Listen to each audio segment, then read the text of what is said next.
What are you doing, Micah? I am pasta. Everyone keeps looking at us so funny because of all these bags that we've got. 2 bags each. I don't think that's bad, really. Considering this is everything pretty much, except for a few things at Mum's house, isn't it, Ryan? Might be a bit noisy, but we are on the first plane. No urgency, no one knows that we're going to go and he's typing just it in. Typing in 1, 2, and I'm like going. You know, like it was just a holiday, but we're moving to Africa. Worst experience. And we wanted to, you know, make sure it On was Home another Alone, level. a Home Alone experience. Flipping leg, it's... So everyone was staring at us, and I was like, Mary! He was screaming, he was headbutting the front of the seat. Any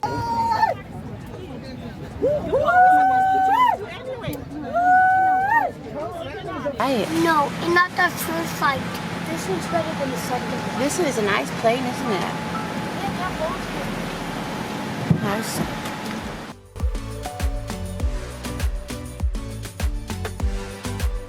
Hi and welcome back to my channel.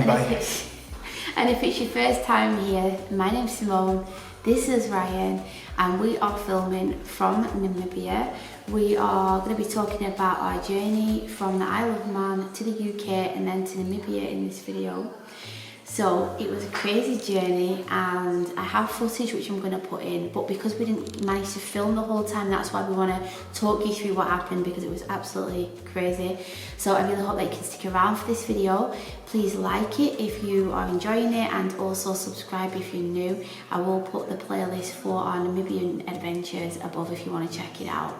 So Ryan and I and our 3 children, we decided to move to Namibia, where Ryan is from.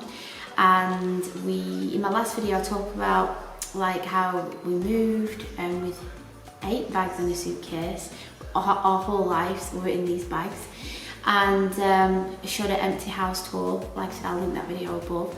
But basically what happened is we got to the airport, you'll see the footage, and we wanted to make sure that we was there in enough time. We needed to make sure that our bags were not over 23 kgs each.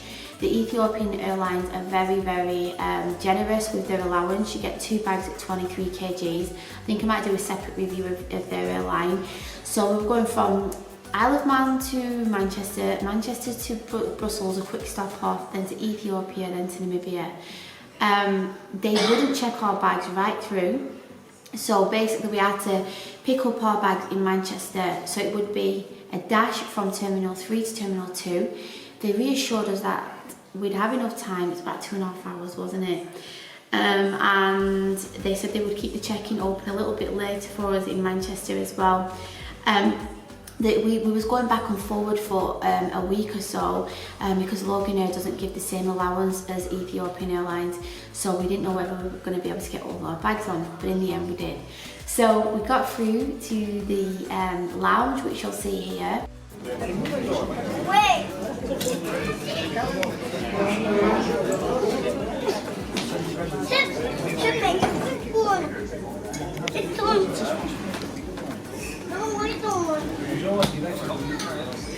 So I visualised this, Ryan, that we'd be sitting here, but it was the other lounge. But I think with how long it was going to take, I thought we'd better come through here. But the other one, it wasn't open, was it? That other lounge, was it open? That one? Do you know the other?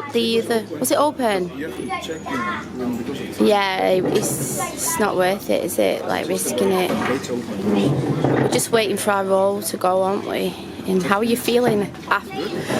What's it been like? Because I didn't film any of the process, and I should have really. Probably not.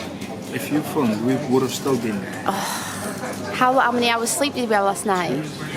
I think last night, I think maybe Micah's labour was easier than, you know, like that all-nighter than what we went through last night. Stuff, even just trying to be in the middle, joyful. I'm glad we got to have a brew. And it's my last one, and you can have it. Roll on. Remember that? Oh, you're funny, you are. My last one. Well, this is it. Signing off. This is the first time that I've come on the camera, and I am tired, but I'm excited. We got through the first part. We've got to get to Manchester now, Terminal 3 to Terminal 2, check our bags in again. Then we do a stop off in Brussels for 1 hour and we wait. Then we go to Ethiopia. We arrive at 6 in the morning, I think. We're there for 2 hours and then we go to Windhoek in Namibia. So, yeah. I think this is what you call being in the moment, isn't it, Ryan? Like, because it's just one thing. You just can't catch your breath. Yeah, so I will film again later. And then after we got on the flight, and then we were like, right, great, we're gonna get to Manchester. And then just as we were about to take off, someone passed out, didn't they? Yep. Imagine everyone's super excited, and then unfortunately for the person, who passed out, some help came, and we were stuck in the plane for, I think, 40 minutes. Thankfully, the person, ended up being all right. And the flight went okay, I think.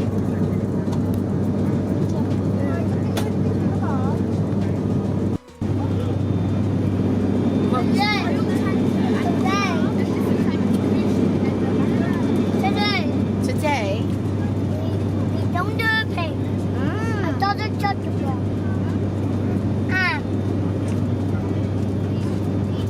Don't do the toffee. And then bye. Is it nice?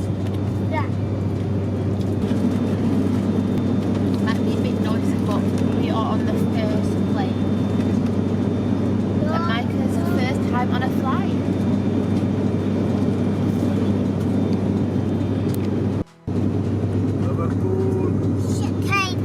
It's like, Today. can you see it? Wait a minute, Micah. Micah, right? Yep. Is that Liverpool? Yep, and then Everton is right here. There you Wow. go, Everton. I heard it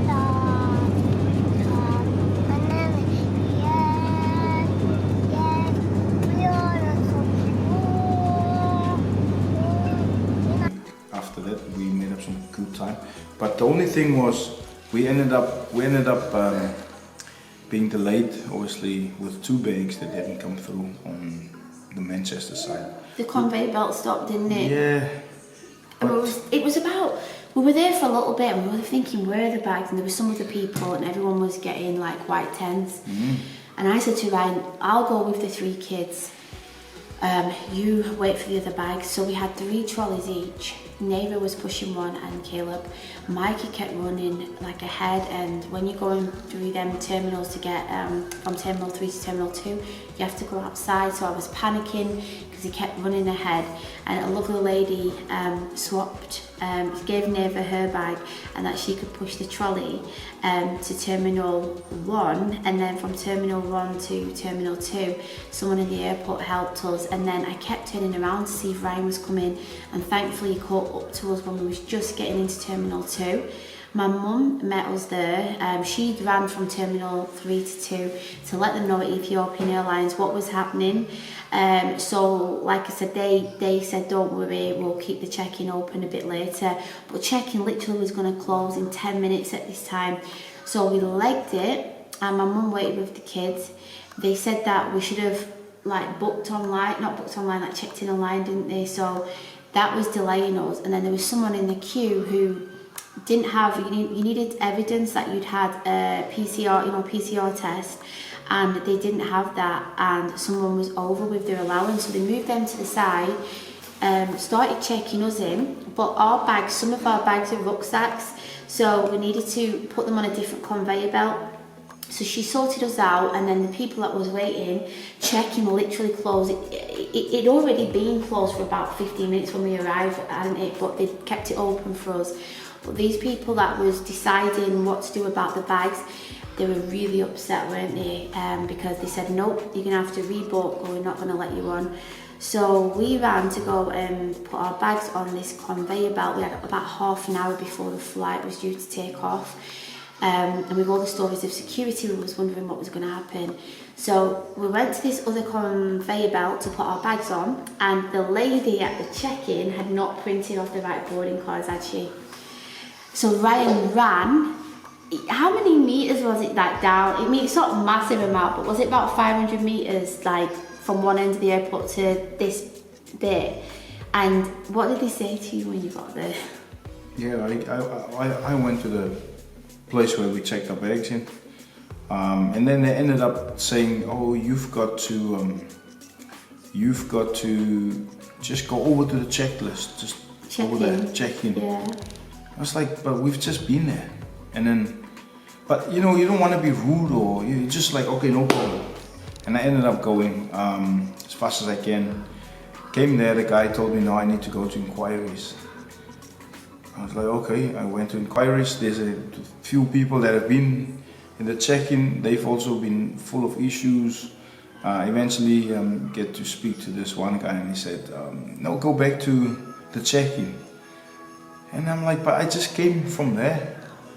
Yeah, just go there. Okay, go there, there's no one. So I had to come back. Just to the same guy tell me, when I said to him there's no one, he's like, okay, 1 minute, and he prints out the tickets.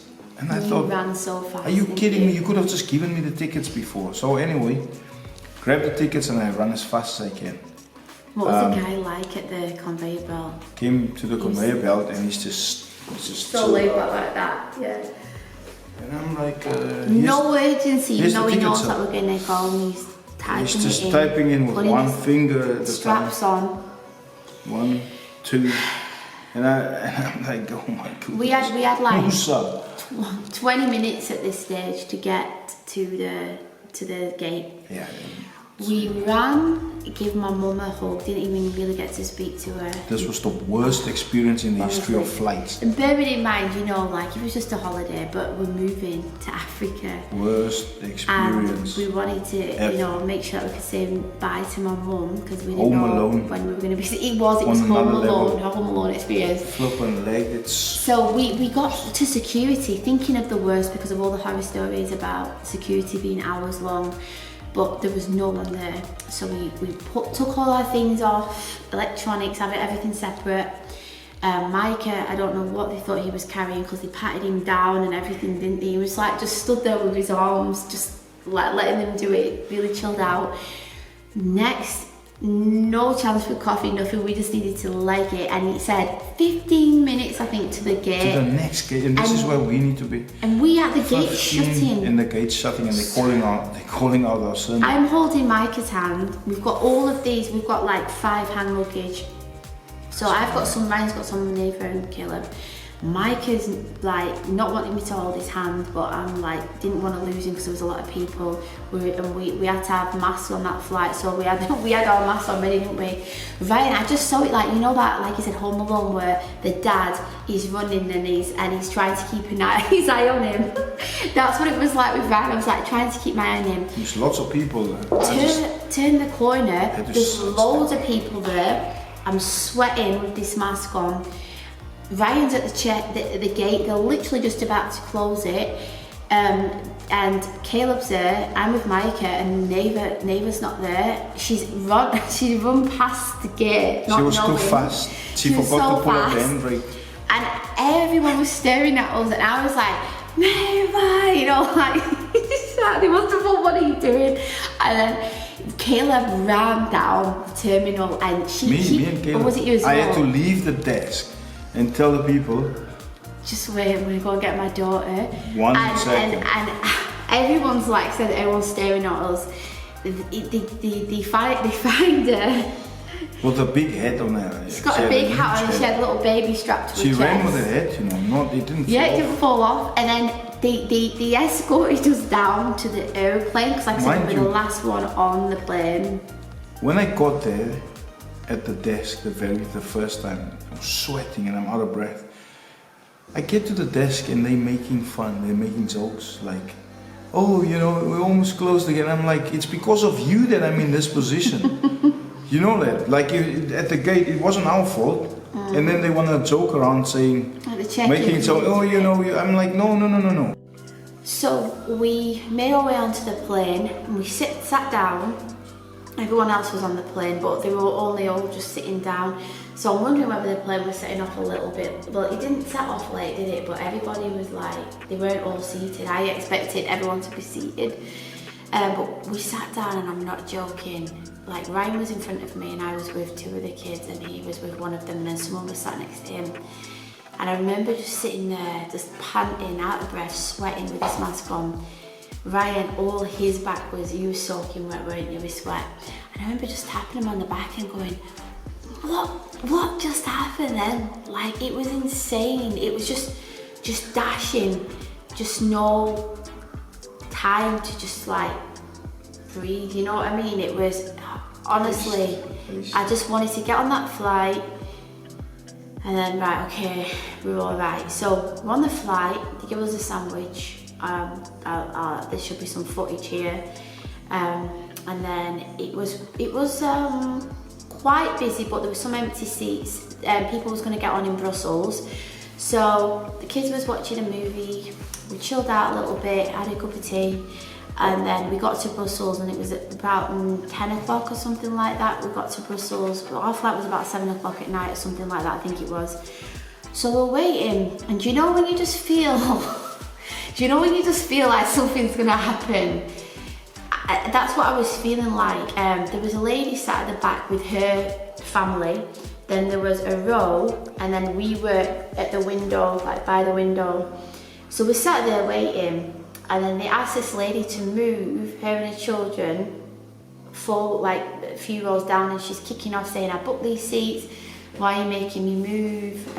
Are you know, have these people booked the seats and all of this kind of stuff? She was really getting mad. And I said to Ryan, I wonder if there's something going on, because two guys got on in Ethiopia, in Brussels, and they had like, they were dressed really smart, and one was sat there, one was sat there, like there was 4 seats, so they were sat on the edge of either seat, and there was, the back row was still empty. The woman was getting up and she's getting really angry, and these guys are just sat there straight face, and her attendants are saying, look, you need to move, you need to move. So she moves. These guys go and sit at the back, but they're not sat. At first I didn't even know if they knew each other, but they were both dressed smart, and one was sat on this end and one was sat on the other, so there's like seats in the middle. I said to Ryan, if we get a minute, is there any chance that you'll be able to swap like seats with us, because I just something didn't feel right, like these guys sat there. The next minute, we were almost going to be setting off, aren't we? And then what happened? I'm going to put a footage, yeah, I might blur out some of the faces, because it wasn't the attendant's fault that this happened, but I wanted to film this as evidence in case anything happened, because a guy, this guy got put on the plane, they got up and went either side of a guy that was getting deported to Ethiopia. They had his clothes in a plastic bag, and I don't know what the backstory is, but they brought him, sat him down on the back, and had him, he wasn't handcuffed, they had him, both of them had their hands on him, and was trying to keep him from standing up. He was screaming, he was headbutting the front of the seat.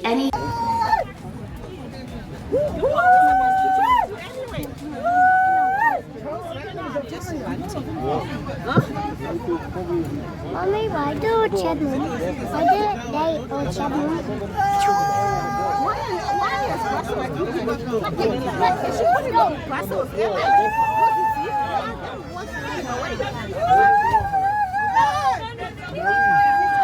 Not possible, not possible, not possible, not possible, not possible.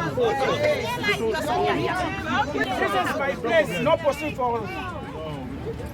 This is my place. You they see, they saw. Any gap, like when them guys relax just for a second, he would just absolutely go ballistic. So by this stage, like Micah, he was like, I wouldn't say, he wasn't crying, was he? But he was freaking out a little bit and shouting. He was shouting. Other people from the, like, further down the plane, it was like everybody, it was like a stampede, wasn't it? Just everybody came. and was going, what's going on? And the more people were shouting, the more this guy was shouting. And like I said, they were trying to keep this guy pinned down. Bearing in mind, the next part of the flight was going to be about 8 hours or something like that, overnight. And this guy, like I said, he was wailing, screaming, crying. And everyone was saying, look, we've got kids on the flight, it's not safe. What are you playing at? We've booked flights and you go and do this, it's disgusting. Everyone's getting really upset. So this guy came from near the front and to see what was going on, and then he saw this guy and he was encouraging him to scream more, wasn't he, so he'd get taken off the flight. So I don't know if this is kind of like something that people who are being deported do, that they start screaming and shouting and then other passengers come and start getting upset, so then they end up taking the person off the plane. I don't know, but I just know that there's no way that flight would have taken over with the passengers on this flight. They was just like having none of it, was they, Ryan? They was really upset. This guy was, I mean, he wasn't a big guy, but he was a really small guy. It might be like Mo Farah, screaming, but the security guys was really small, weren't they? Yeah, but him smacking his head in the back seat so hard. We were thinking he might knock himself out or injure himself. Screaming every other minute, help, brothers and sisters, help. And you know, it was the same for him, but it wasn't.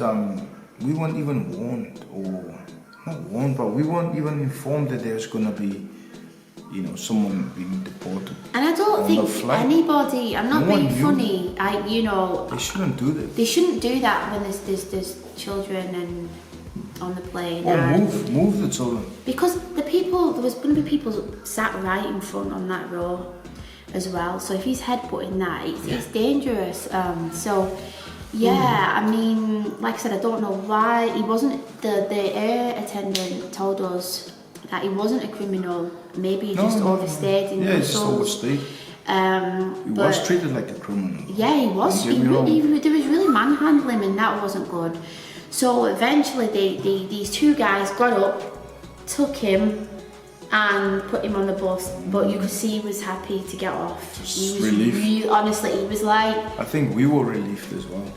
The way that he looked when he was getting off, because the woman, the air attendant was saying that he was fine before, but he's doing it on purpose. Yeah, to get off. To get off. And bear in mind, by this time, I just was looking for some food. Yeah, because he'd not given us any food. So the guy shut the door. We're an hour delayed now, so we've only got an hour in Ethiopia to wait. But the problem is that you know, with everything that was happening, with the security, we thought an hour, it's not that long. Yeah, it's not long. So we had the night flight, Ryan got his food, and then we tried to get some shut-eye, and Ryan, you might see the pictures he put on his humidiflyer, where we had these, it was so, honestly, it's crazy this, right? These humidiflyers, we bought these years ago, and they are really good for preventing like jet lag. They recirculate like the moisture. To climatize. They, you know, you don't feel like you've been on a flight after you use these masks. They're amazing. Like the rugby team, sports teams use it, like the rugby team of Ireland, even New Zealand, the All Blacks, they use it as well. Opera singers use different sports teams. So Humidiflyer. Humidiflyer it's called. So when we first used one, like in 2015, when we were on the flight, the air attendants kept coming over all the time going, are you okay? Because they look like oxygen masks. So we had this on, and then we had the mask on, you know what you have to wear, like the proper one. So no one batted an eyelid this time, obviously, because everybody's wearing masks. But we got some sleep. We woke up early in the morning. They gave us, usually I'm so used to like getting a, like, you know, when you're on a long flight and you have a warm breakfast in the morning, but they gave us like a chocolate muffin and orange juice. A muffin? A muffin. Okay, a muffin. and so the kids had it, and then I didn't know it at the time, but Naavah wasn't feeling 100%. We got off the plane, went down the stairs, thinking, right, we need to hurry up here. The bus takes ages to set off. We're one of the last ones getting off. Naavah's white as a sheet at this stage. She then froze up all over when we get off the bus, and it was on a doll, on her clothes a little bit. I was just walking with Caleb and Micah, just looking that way and this way. Come to find out, Naavah's been yeah, she was sick, bless her. So she felt a lot better after it, but there was no time to do anything because we was right on the concourse, is it? And we had to go into the building. Go in the building, it is busy as anything in that airport. The queue for security, I've never seen anything like it. There was hundreds, over 500 people queuing. Chaos. We were walking, and then a lady said, like, are you a family? And she said, you can go this way, which was like a premium bit. And so there was only about 4 people in front of us. We quickly whipped our shoes off, because everywhere we go, we had to take our shoes off, didn't we? We had our electronics, or everything, all bagged up, ready to go. So we was throwing them on, getting the kids with their jackets off, take them through, throw everything back on in our bags. Half an hour we've got now until the flight's going. So we get to the gate, and then we have enough time just to chill out there for a few minutes before the flight starts boarding. Now this flight, it was amazing, wasn't it? It was about 7 hours, and the plane there was hardly anybody on it, was there? Is this to Namibia? To Namibia now from Ethiopia. It was so quiet and nice and chill. It was like a completely different experience. Like, why? Why is it so good? The screen things, because on the other plane they weren't working properly, was they? They were working fine, the kids could work them properly, we could spread out a bit. Me and Naavah, we went to sleep like leg down, like on the chairs, like top and tail. We got really nice food on there as well, didn't we? More than enough as well. Yeah, nice coffees, teas and all of that. Second flight. Oh, third flight, yeah, you're right. You're right. No, not the first flight. This one's better than the second one. This is a nice plane, isn't it? Nice.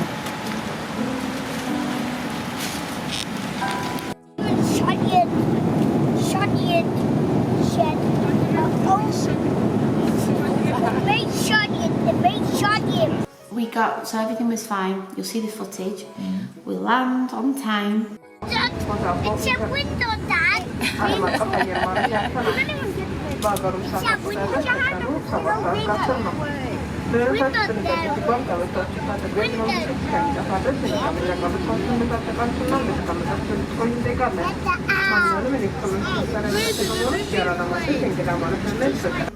Get off the plane, go to immigration.